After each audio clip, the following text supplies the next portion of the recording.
Hello, everybody, and welcome to another Factor This webcast titled The Mechanics of Impact: How High-Resolution Outage and Flood Modeling Improves Grid Response and Restoration, presented by our friends at Technosylva. If you don't know my name and my face by now, I'm Paul Gerke, Content Director of Factor This. I'll be serving as your moderator host today. Wildfire and extreme weather.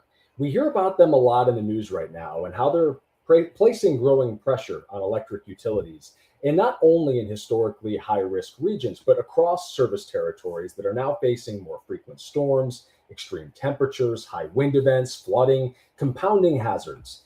In this environment, faster restoration and safer operations increasingly depend on timely, consolidated intelligence, not just what the weather might do, but what the weather will do to the grid and where the impacts are most likely.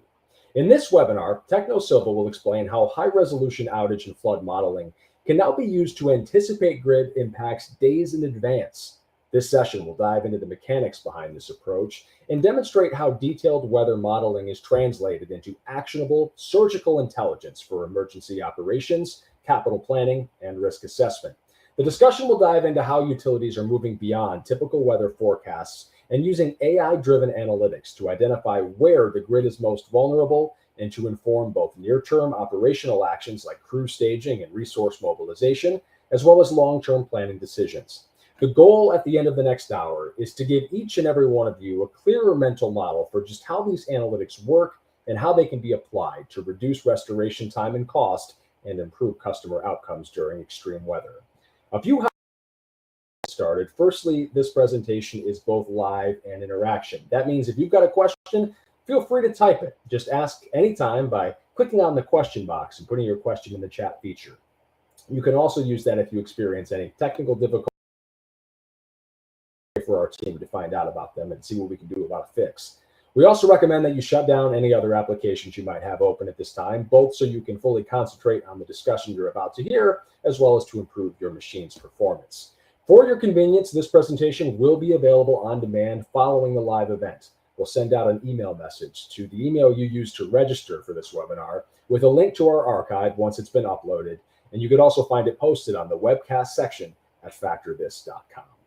All right, let's get things started with a couple speaker introductions. First off, we've got Jess Alcorn, the Director of Product Marketing at Technosylva. For the past decade, she's been working closely with utilities to apply data, analytics, and emerging technologies in practical ways that support both business goals and customer needs. She boasts experience across utility strategy, regulatory, digital, and customer programs teams, and holds a PhD from Indiana University. She'll be joined by Brandon Katz today. He serves as the Executive Vice President of Strategy at KatRisk, specializing in crafting natural catastrophe risk models tailored to diverse clientele that spans insurance, finance, and governmental sectors. With a focus on flood, hail, and wildfire perils, he leads the development and implementation of probabilistic natural hazard models and risk maps. That's a mouthful, which means it's probably best to let Brandon and Jess start speaking. Jess, you're going to get us started. The floor is yours. I'll be back in a little bit for Q&A. All right, awesome. Thank you. Thank you for the introduction. Excited to be here with you all today. We'll go ahead and jump in. First thing I'm going to do is just give you a little bit of background on Technosylva if you don't know who we are already. So first of all, we like to start with our mission. We exist to reduce the impact of wildfires and extreme weather. We start with this mission largely because it really is the ethos that reverberates around every aspect of our company. So we were initially started by a firefighter turned fire scientist over 20 years ago. And so he was looking out at the tools that were being used in the field and by utilities and realized that they simply weren't sufficient for the kinds of critical decisions that needed to be made. Now, in the last couple of years, it's been exciting because we're translating a lot of the work that we've done in wildfire into the extreme weather space. And we'll talk about this more, but really we started this transition largely because the same things that make our weather modeling unique and important for modeling these localized weather events like downstream winds really translate well into the same sort of localized information that you need to figure out what kind of, is this pole going to come down or are these lines at risk in other extreme weather scenarios. A little bit about us. We are really privileged to have utility partners across the U.S. We work from coast to coast. We started with SDG&E and PG&E and CAL FIRE out on the West Coast, which obviously makes sense because our origins are in wildfire. But we've been moving east ever since and been able to work with smaller utilities here, obviously, such as Core and Bear Valley, as well as state fire agencies. So really, we appreciate that we have the opportunity to work with utilities that have all sorts of infrastructure, all sorts of risk levels, and grid constraints. So a little bit more about us as a company. So we really are a science-first company at our core. As I said here, we've been around for over 25 years, and our models are validated both internally in the peer review. So you see here 50+ peer review publications, but also in the field, right? So we want to make sure that agencies can take these and use them to determine how to make difficult suppression decisions. We manage over 30,000 active incidents every year, including having F-band staff that support our utilities and agencies in making decisions with our data, and we're running billions of simulations daily. So just a little bit about us. Moving forward here to our, sorry about that. So one quick plug before we jump in, Technosylva is hosting its inaugural utility user conference in late May. We're really excited about this. We're going to have tracks around our science, around our product, how that gets translated into the utility decision making. But this is the first time that we're hosting this. So if you are already a Technosylva customer, we would love to see you sign up and join us there. The registration link is over on the right-hand side via that QR code or the link below. If you're not a Technosylva customer yet, but interested in really immersing yourself in our products and meeting more of our staff and our team, then please sign up to join us there in May. All right, well, with that, let's jump into what we're talking about today, which is really how we're supporting utilities in the extreme weather space. So what I want to do first is take us back a little bit. So if we rewind back to the late 1960s, early 1970s, there were quite a few monumental blackouts in the Northeast and in New England. So this is an example of the 1965 Northeast blackout, put 30 million people out of power for 13 hours. And there were a couple of others during this time as well. And some of this was obviously mechanical issues at the time, but a lot of it was also due to winter storms. And so this is where the focus on reliability really started. And not to say that utilities haven't always been interested in keeping the lights on, but in terms of how they actually measure that, really started in the 1960s. And you saw some of these initial performance metrics, early 1970s, what we consider, common in the industry, SAIDI, safety, all of those came out of a book actually in the 1980s, and it really hasn't gone away ever since, right? So these performance metrics are important to utilities internally, but also obviously reported to regulators and important for performance reporting. So all that to say, outages are not necessarily new, but neither are the impacts of extreme weather. But what is changing is that the frequency and severity of extreme weather is increasing. So as you can see here, every year on record, you see this is an upward sloping line, as you can see. 2024 was the 14th consecutive year in which the U.S. experienced 10 or more billion-dollar events. And ultimately, this is having impacts on our grid, right? So both in terms of the number of outage events, but also the annual average outage duration. You can see this particularly due to major events. And most of those are associated with weather, right? So weather was associated with 80% of the large-scale power outages within the past 2 decades. And within that 80%, most of those are driven by what we consider severe weather. So wind, rain, thunderstorms, followed closely by winter weather. Wildfire is much further out there to the right. Obviously, there are typically, those can be more consequential, but in terms of the impacts, but in terms of the number of actual outages, those are driven by things that utilities are telling us they're facing every day: wind, rain, thunderstorms.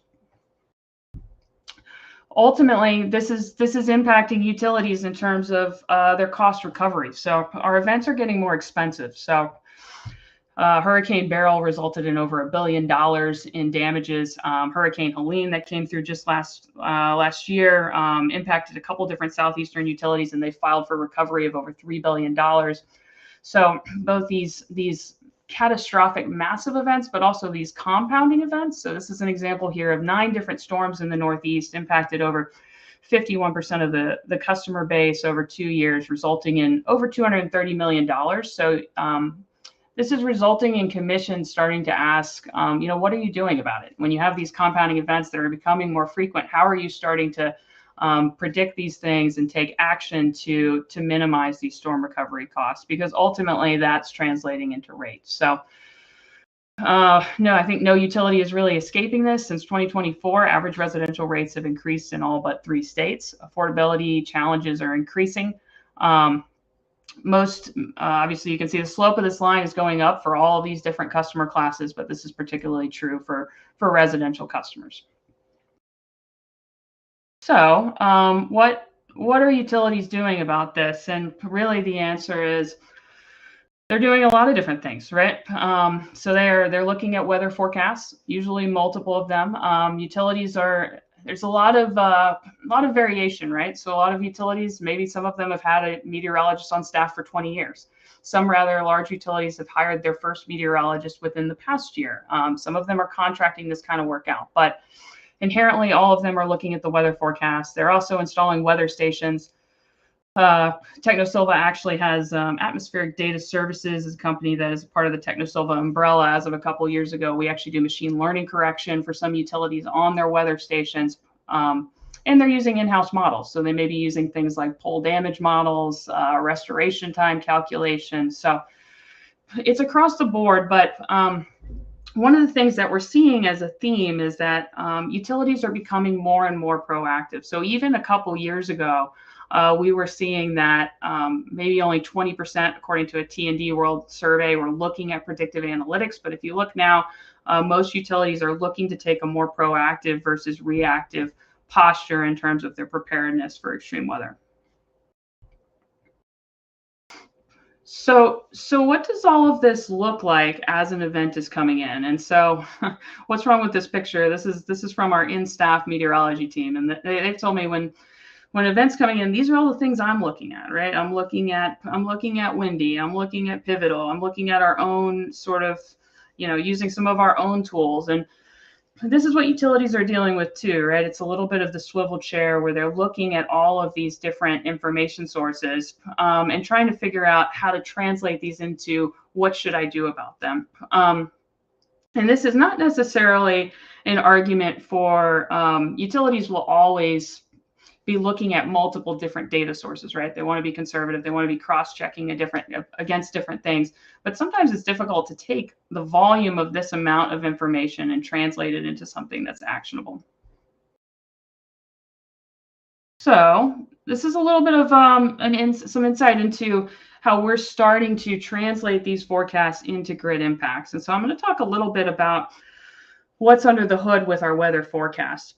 So what you can see here is on the right-hand side, this is our 2-kilometer wharf. This was initialized on the Friday as Winter Storm Fern was coming through. And then over here on the left, you can see this is publicly available data, the outages that were ultimately associated with this on Monday afternoon. It's the story of all models are wrong, some are useful. We think ours are very useful for certain things. Ultimately, there's uncertainty in every forecast, as you all probably experienced with Winter Storm Fern. This storm actually moved up a little bit more than anticipated, and that was in that North Georgia region there. So we actually were projected to get quite a bit more ice than we did, luckily.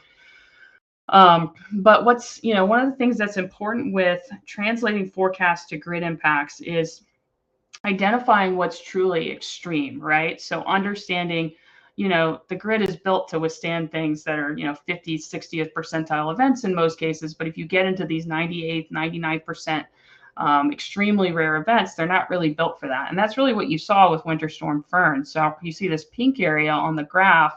That's ultimately what ended up being the 2+ inches of ice forecast, which really hit parts of Arkansas, Mississippi, Tennessee, and Louisiana here. And those resulted in some pretty significant outages. So backing that up, that's a little bit about what our forecast was showing the day of. But what's under the hood in terms of our model is pretty unique. So it's a 20-year historical reanalysis that enables pretty unmatched accuracy, precision, and context. So for those of you that don't know what a reanalysis is, there's obviously inherently gaps in our weather forecast in the past. And so what we've done through leveraging the best available data that we have, weather station data, different assimilation and machine learning correction techniques, is created a complete gap-free record of our weather over time. You talk to a lot of utilities, or sorry, a lot of vendors in this space though, and even weather companies may have 2-year historical reanalysis, 5-year historical reanalysis. It's pretty unique that we have this 20-year history. This is computationally challenging. And one of the things that we've actually just completed within the last couple of months is a complete analysis CONUS-wide, continental US. And so earlier when I was showing you we work coast to coast, this is in part to enable us to work with a utility anywhere across the US and be able to onboard them relatively quickly and effectively. Now you say, why do I need this 20-year historical reanalysis at this 2-kilometer resolution? Well, the reason is, if you're seeing a storm coming in, the question is, well, if this is a 1 in 10-year event and I only have a 5-year reanalysis, your model hasn't seen that event before, right? So it's going to be really challenging to predict the impacts of that. With a 20-year historical reanalysis, let's say you had 20 years of historical outage data from utilities, you could model those together to say, hey, we've seen this 15 years ago with your outage data, and these were the impacts that we were anticipating. So what's under the hood here is extraordinarily important in terms of fueling the accuracy of our predictions. So just a quick example here of what this looks like. This is relatively recent, right? So this is from Blizzard Kelvin that just came through earlier this week. And what you're seeing here is parts of Massachusetts, Rhode Island, New England getting hit by these 98th, 99th percentile surface wind speeds. And so, when you're thinking about this, if we take it back to the wildfire front, when we work with utilities in high mountainous regions, they may have infrastructure on top of those mountains, and maybe they're having 40, 50 mile per hour wind gusts, but that's pretty normal for them. So from a fire weather perspective in that area, maybe that's just a settings change day. They don't need to really take any sort of PSPS action. Same here, if you're a utility and looking at this and saying, well, we're projecting 98th, 99th percentile sort of winds, our infrastructure is not built for that. We can expect some vegetation contact. We can expect our lines to come down. So this is where it's important for utilities. This kind of information can be used to determine, how many crew do I need to mobilize? Do I need to call in mutual aid? All of those sorts of things. Now, what I've talked about thus far is really our forecast, right? So everything over here on the left, our 20-year historical reanalysis. But what makes this unique is really this paired modeling solution. So the 20-year historical reanalysis at that 2-kilometer resolution, which when you think about it, it's a much smaller than many publicly available sources. Even like ERA 5, for example, is still a 5-kilometer resolution. And what we're doing that is we're translating it into outage prediction. And because of the resolution of our models, we're able to make those outage predictions at a much more granular level. So we're not making those necessarily at a county level. We can make those at the service district level and even down to these different hexes that can be down to 5 miles across, right? So the granularity of the type of information that we can provide. And then we're moving to also anticipating grid impacts. So beyond just understanding what can I expect in terms of location and severity of outages on my system, what is the likely cause of those? So do I need, when I'm thinking about the kind of trucks that I'm going to deploy, do I need more poles? Do I need more cross arms? All of those sorts of things. So that's all I have on the extreme weather side. This is a glimpse at what we do. As I said, it was really a natural transition from all the work that we've done in the fire weather side and translating that into supporting utilities more broadly in their outage modeling. So if anybody wants to dig under the hood even a little bit more, I'm sure our data scientists would love to do that. But with that, I'm going to transition over to Brandon to talk a little bit about what we're doing with flood. Hello, everybody, and hopefully everyone can hear me fairly well. So my name is Brandon Katz. As I mentioned before, I'm a meteorologist and climatologist with KatRisk. So I've been working on our flood models as well as some of our other models. So I think I'm going to go ahead and jump right in here. Hopefully the push to audience. There we go. There we go. So I'm going to be talking about a probabilistic approach to hazard modeling. So a quick introduction to what we're going to be talking about here. We're going to go through an agenda. We're going to speak about how we work on flood modeling from both a probabilistic, deterministic perspective, and then going into a little bit about what we call event response, which you could think about as real-time and forecasted and semi-real-time flood maps that you would be able to have. So as an example, Hurricane Beryl going through Houston, Hurricane Helene, Hurricane Ian, some of the other events, Hurricane Harvey being a big bellwether for us and what we've done in the past.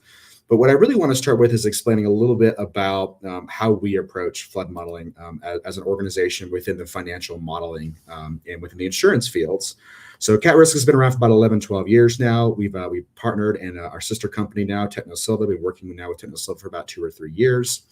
And what we really want to be able to do is to take our expertise in probabilistic modeling and bring that back to the utility industry, and to really find some value to understand, where can we use flood modeling and flood modeling abilities from our insurance sector and be able to apply them to the utility industry. So just one fun thing to talk about when we think about flood modeling, we're not doing geostatistical modeling, we're not doing basics, we're actually really doing full physics modeling here. So I always like to say we're using GPUs before blockchain made it cool. So as an example, we've just gotten license time on the Frontier supercomputer to be able to update our global flood maps, starting in the US a little bit, working in Canada, and then really going to our global flood maps. When we say, we're using GPUs, we're really using I would say that the highest granularity of modeling that we possibly could be doing. The Frontier supercomputer at Oak Ridge National Lab, they've just given us a grant to use their machine for 10,000 hours. Now, that is the second largest supercomputer in the entire world. About 6 months ago, it was the largest supercomputer in the world. So when we're talking about flood modeling, we're talking about really going through and getting really deep into the physics and using things like finite diffusive wave models and using full physics models to be able to resolve very high resolution flood. Flood, at least in our industry, is really the highest resolution hazard because of where I'm sitting right now here in my fantastic hotel versus where my door is at the end of the hallway. I could be under 10 feet of flood, and down the hallway could be up a hill under 0 feet of flood. So it's a really high resolution hazard that requires very strong computational efficiency and very strong physics-based modeling using some of the largest supercomputers in the world. Now, when I say probabilistic models, I'm not going to go through all this, but the way that we approach modeling goes a bit beyond the deterministic. So the way we approach these things is we create essentially inland flood hazard maps. In this case, we call them return period maps. So if you've ever heard or read in the news, hey, we had a 100-year return period event at this particular location, that's really looking at things from a probabilistic lens. Now, I would say when the newspaper says these things, somehow every event's a 100-year return period event. So I would say they're not approaching these things with the same rigor that companies like KatRisk are approaching them.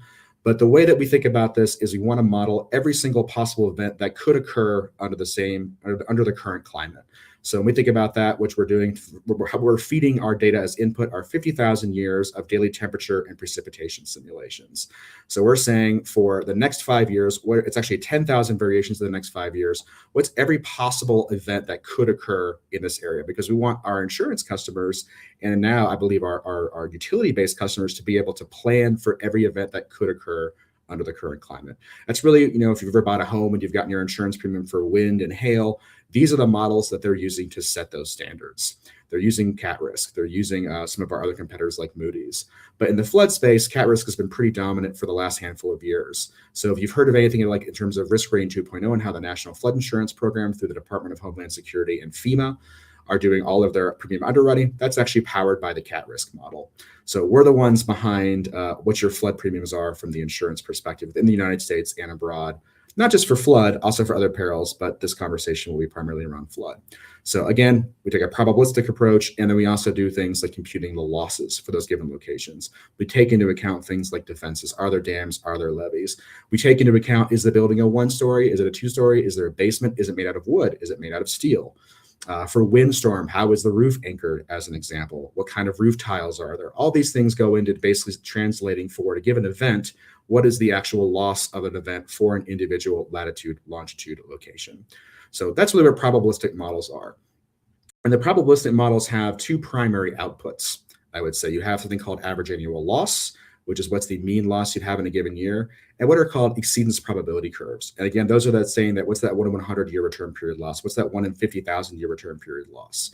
The reason why I bother to bring that up is because if you think about the utility industry, the way our models run is you basically add a building value, and that's what you're actually running against these 50,000 years of events. But if you take a power generation station, and this power generation station, as an example, is responsible for X number of homes having power, all you have to do in probabilistic models is change out that loss value for a number of homes at risk, and then change the vulnerability curve being basically saying for a given flood depth, what's the percent affected for that particular location, and make those applicable to that gauge station or that power generating station. And then you have actually outage information to say, what is the probability of a 1% event? How many outages would you have if a 1% event occurred, i.e. that 1 in 100 year return period event? What's every 10 years? How many outages would I expect to have?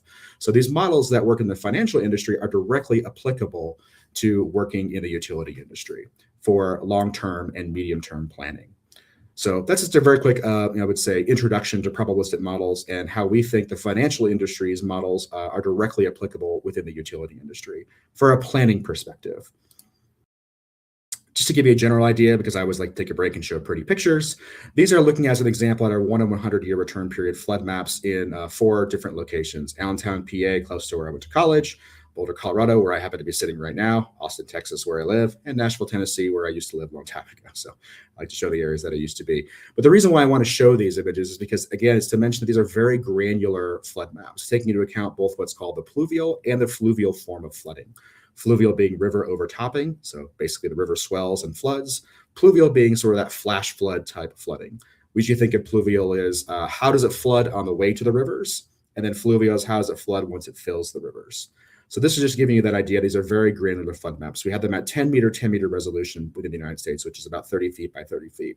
So every 30 feet, you have a new flood depth value. So very high resolution. And that's really important because, as we all know from just life, the streets flood first. And you have to make sure that you have that high resolution data because streets are ubiquitous everywhere. We have to make sure we're allowing that water to flow where the water is supposed to flow within a given map. And then if it breaches the side of those streets and gets into a home, we need to be able to correctly assess that.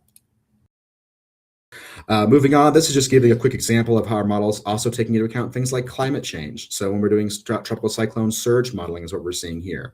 I'm not going to go into all this, but this is a paper that we actually published with the Society of Actuaries. And what's interesting about this, the thing that I always like to talk about with this slide, is the climate is changing, the sea levels are rising, and what we see in models, and what our model is saying, is that, as an example, by the year 2040, 2050, under most climate change scenarios, the canonical thing is we think of Miami as being the area that's most at risk for tropical cyclone storm surge events. But by the year 2040, 2050, it's actually New York City. And it's New York City because now all those small Cat 1, Cat 2 hurricanes are now just a little bit higher because of global sea level rise, and they can breach all those levees and dams and seawalls that they have at Battery Park, as an example. And so the reason I like to show this is that the past is not the predictive of the future. As climate is changing, as areas are getting increasing levels of storms that are going through, and as sea level is rising, and those smaller Cat 1, Cat 2 events can now have actually an outsized event from the storm surge perspective. So that's why I wanted to show this. These are the kind of things that we also model for our clients. Getting into event response now here in the last 10 minutes before I try to break things over. We also go through post-event because we want to be able to tell our clients where will they expect claims to have, how much money should they be able to have on hand to be able to pay out all of their policyholders. And I would say, again, the corollary, thinking about the utility market, where do we actually have events occurring? Where do stations potentially have an outage caused by flood depths? And how do we plan for future floods at those stations? So event response is really important to understand, say, how did Hurricane Harvey, how is that reflected against where my entire utility network is, as an example, where I have lines buried, not buried. One example I hear a lot is how elevated is at an individual home, the little box that tells you, how much power you're using, these kind of things, because those can cause outages as well. Those get wet. So understanding what the flood depth is at a given home, as well as within the entire utility network. So just to give some examples here of Hurricane Matthew, Hurricane Harvey, When we're reconstructing these events, we're taking into account the flood, the inland flood, so the precipitation-induced flooding. We're taking into account the storm surge, and so how the coastal flooding is occurring. We're also taking into account things like hurricane wind as well. And these are just, again, showing some of the granular imageries that we have from some of the past events. Any major event that's loss causing, we take some time to model these things. And we don't model them just post-event. We also try to model them pre-event. Now, I would say we're not at the level now where we're releasing hourly footprints, where you can actually have deterministic models. We're typically modeling these things as every day, say 5 days before the event, 4 days, 3 days, 2 days before the event. What's the maximum extent that we expect to see from a pluvial and fluvial? Again, riverine and flash flood components. And this is just showing, as an example, a product that we had called CatGFS, looking at Hurricane Harvey using the estimated data from NOAA at the time. Of course, now we could be using things like the WRF data that Jess mentioned previously. So much higher resolution modeling that we can now leverage as a combined organization. But looking at the past events, 8/26, 8/27, leading all the way up to the actual event on 8/31. And what you can see, and this is comparing our losses to what the National Flood Insurance Program actually saw loss-wise, we ended up with about 5% of the total losses at the end, that even 5 days before, the footprint was less. We weren't able to recreate that very well because the forecast hadn't really matriculated yet. But the closer and closer you get to the event, the more that you can forecast what the actual loss of that event should be. And that's then also telling you that you're forecasting the actual footprint correctly. Again, how that's going to be impacting the actual flood depth at a grid cell by grid cell location. So that's why we really want to talk a lot about the event forecasting. It's not just about the probabilistic view, which is every possible thing that could happen in a given year, but it's also talking about what's actually happening that year.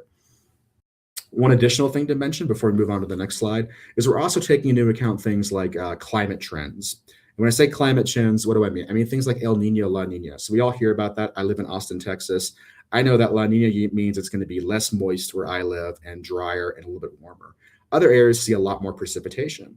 And we typically can forecast an El Nino, La Nina year about 3 months in advance.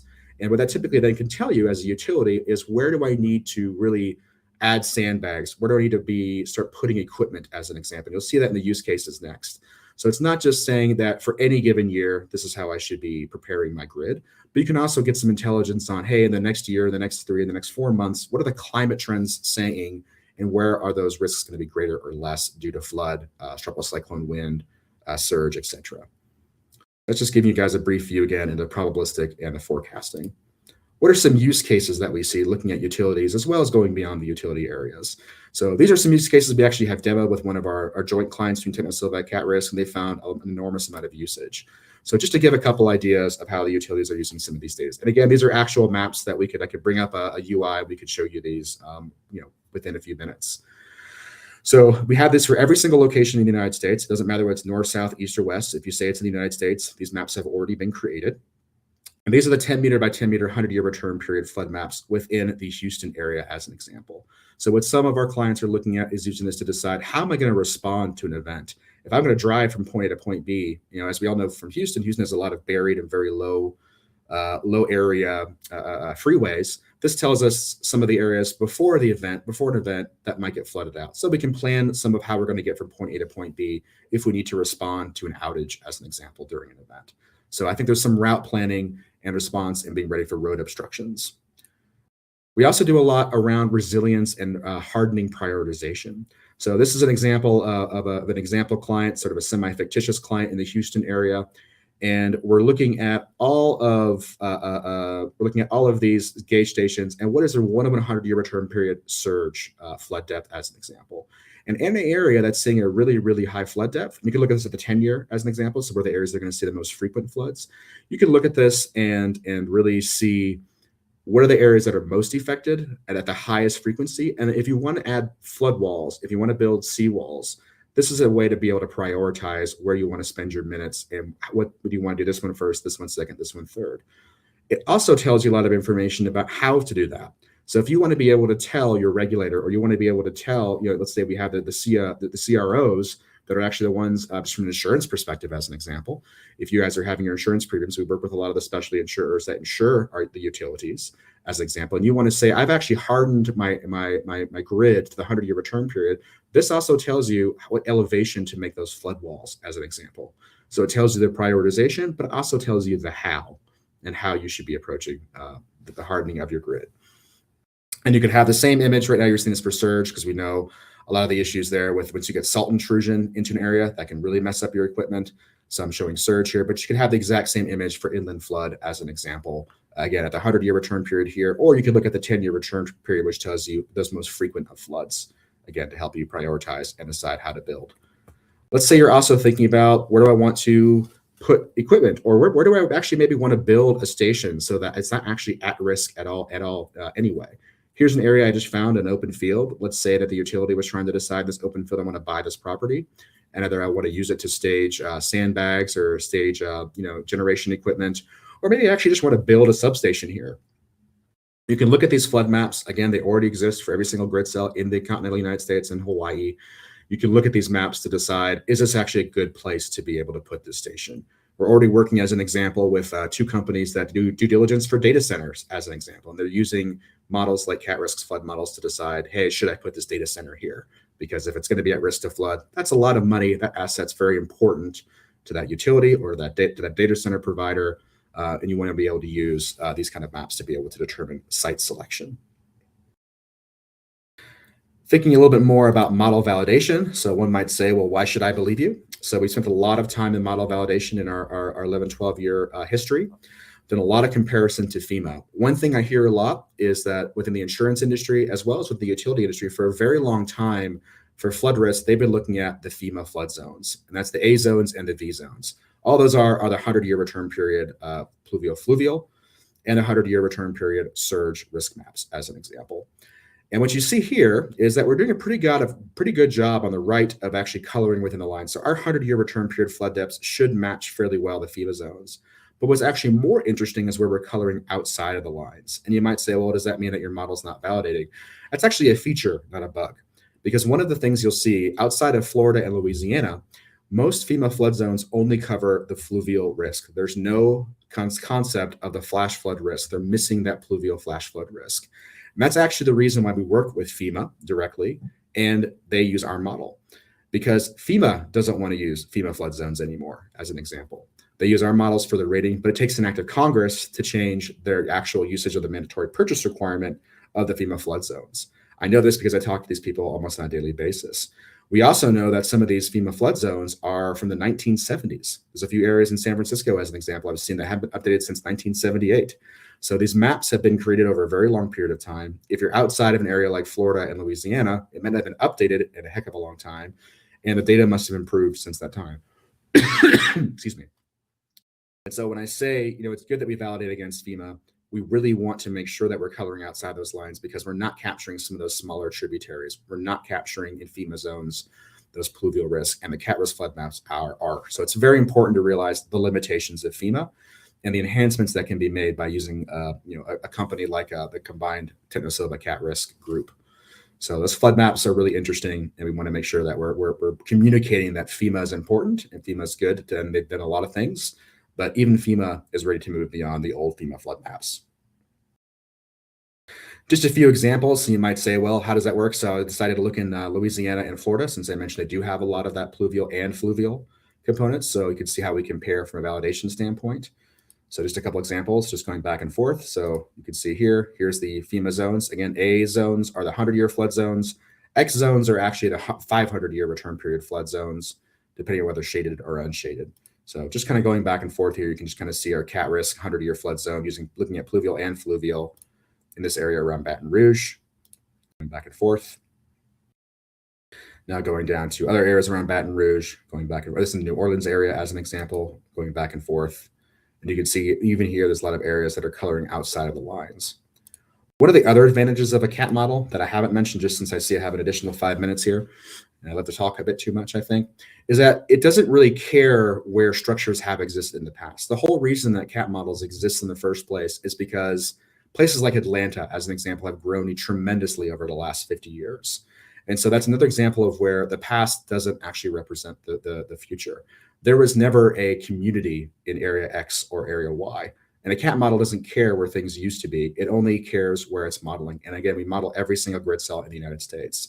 So that's why it works for trying to decide where you're going to be placing a new property. It works for where you're going to be placing a new community. And you're able to actually compute that risk and understand, not just from a deterministic basis when an event is coming in after an event, but also understand what that risk is to a given location over the entire life cycle of the past and looking into the future. And as we mentioned before, with climate change scenarios, also being able to look into that year 2030, 2040, all the way up to the year 2100, using climate change scenarios as reported on by the IPCC.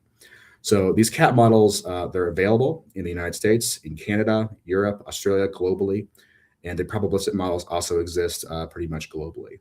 So if you're a utility that's interested in understanding a little bit more about your flood risk, your surge risk, your wind risk, we also have models for severe convective storm, hail, straight line winds, tornado, and our combined probabilistic model we're building with Technosylva that's releasing in the next handful of months for wildfire, going from the deterministic into the probabilistic. Those are all things that we're working on together.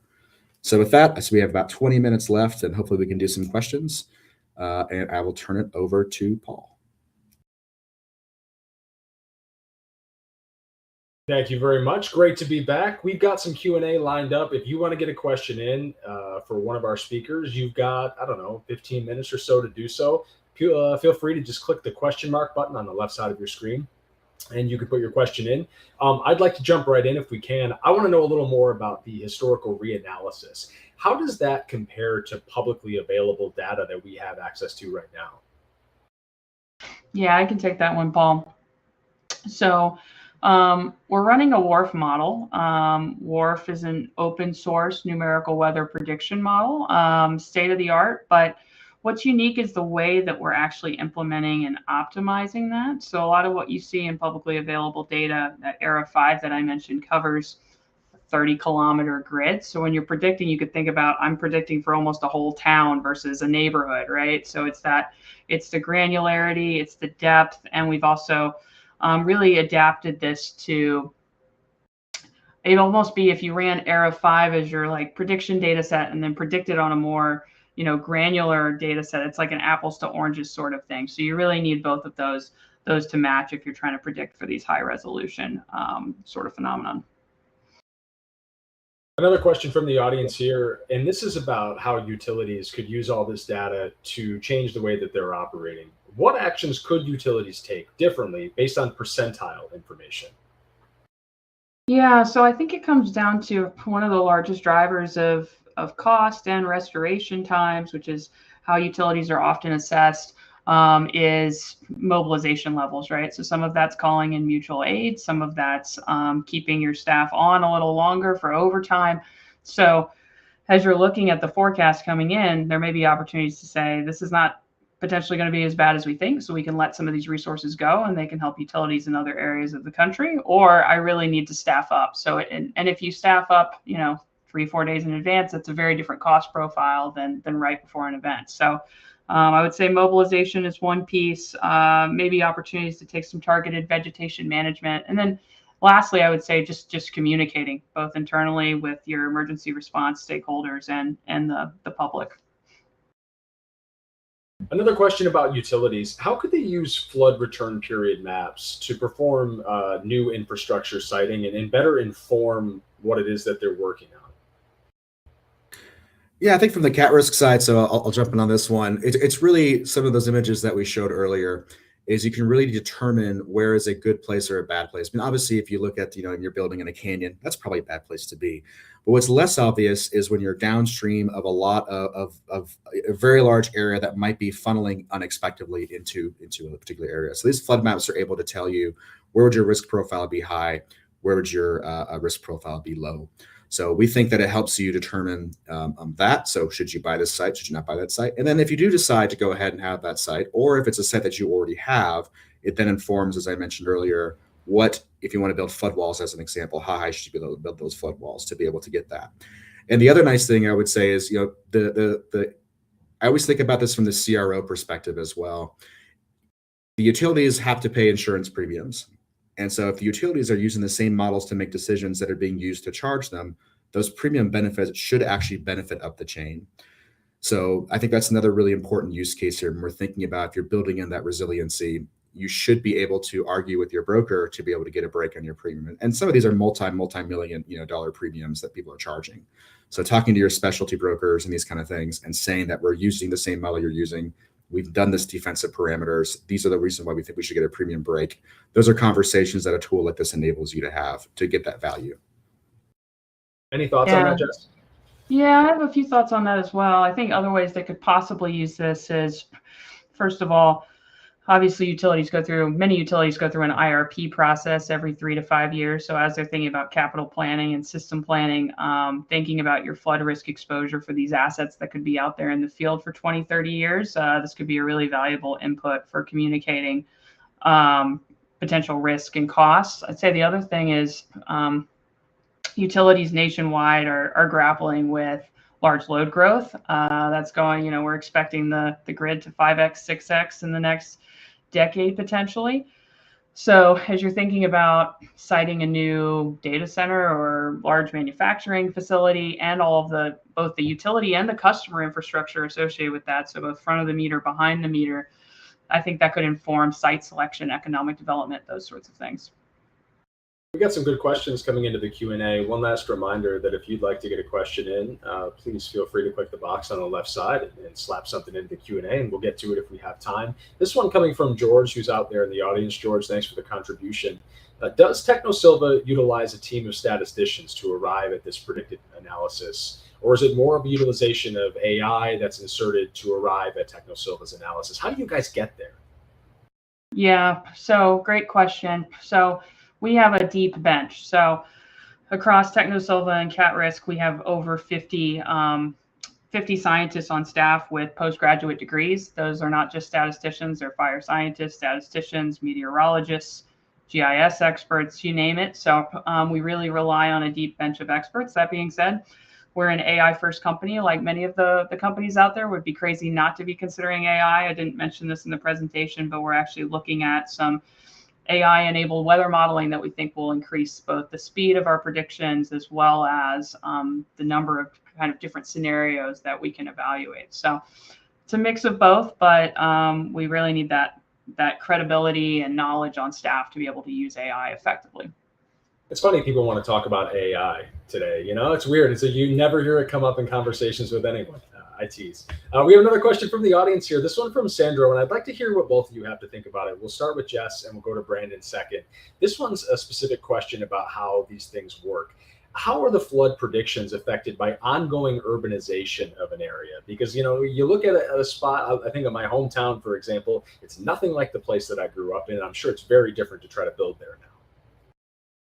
Yeah, Brandon, do you want to jump in on that one first? Oh, sure. Yeah. So I think that the way we look at that is our models have this thing called top model, if you know anything about hydrologic modeling. So we talked about the hydraulic modeling, which is the actual physics equations, but we're taking into account basically all sources and sinks of water. Now, what does that mean? That means we're tracking things like groundwater. The reason why I mentioned groundwater is that within an urban area that has storm drains, their groundwater is actually essentially the drainage system. So we're taking into account the fact that anything that falls in an urban area that can drain away, but on the way to draining, it's going to flood, right?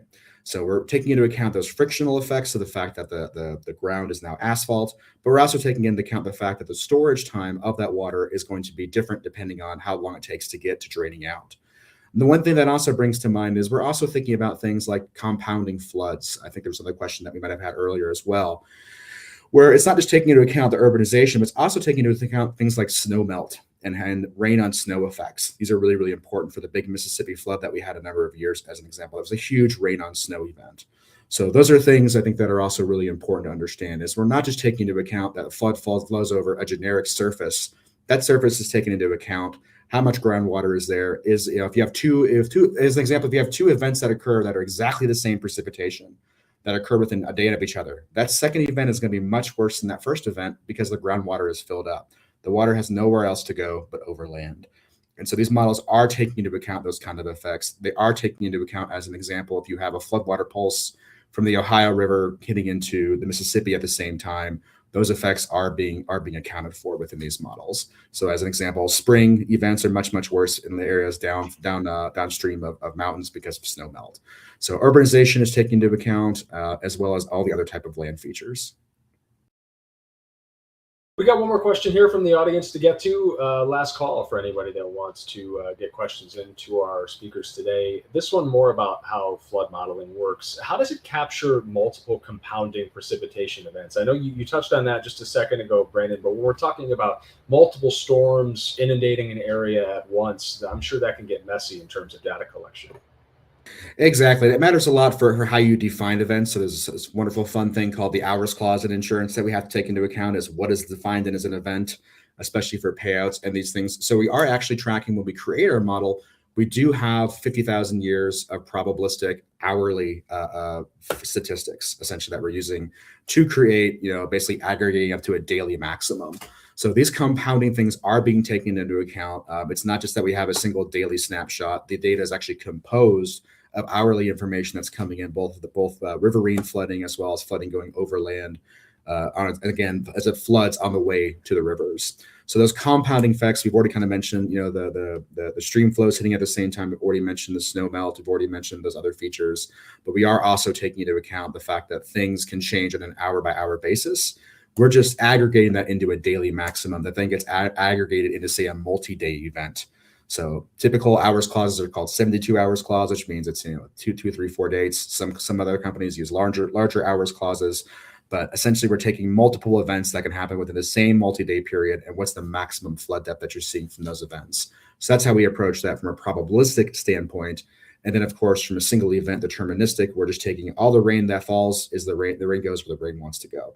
So if you have a Hurricane Harvey that happens, just as an example, or maybe the tax day floods of 2016 in Houston, those floods were pretty bad, but they were much worse than they needed to be because a few days previously, there were also other precipitation events that filled the groundwater, as an example. So those compounding flood effects, of course, as you mentioned already, are fairly explicitly captured.